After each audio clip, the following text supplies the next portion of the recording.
We will now enter one of the houses in Pompeii, before the volcanic outbreak 2000 years ago. It is the house of Caecilius Jucundus, one of the rich men of Pompeii. In the morning, the big entrance room must have contained many dependent people coming around to salute the owner, and probably also Jucundus' business companions from Rome and Pompeii. In the afternoon, the room must have changed character, with weaving women and a lot of household work going on.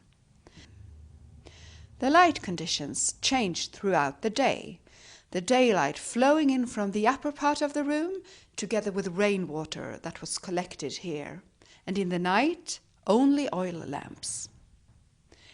This is Jucundus himself, and this is his money chest. He was certainly a rich man, although he didn't belong to the uppermost elite of the town.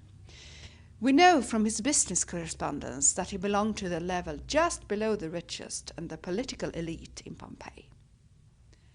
This is the house altar, very lavishly decorated and reminiscent of an earthquake 17 years before the big volcanic eruption, year 79 AD. Look at the cleverly built light intake here. This is what allowed people to work here during daytime. This is the working room of the family father.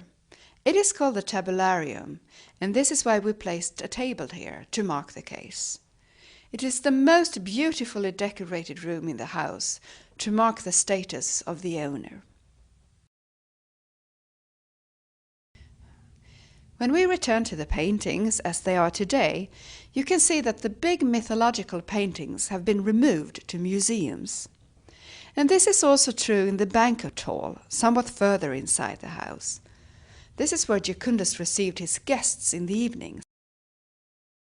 There were a restricted number of guests in this room and in Roman banquets in general, less than 10 persons. In the garden rooms, Jucundus could relax in the afternoon in nice conditions with a view of the play fountain in the garden. We must believe that there were slaves everywhere and lots of house people, for this was not a house for one family, but a house for a big extended one.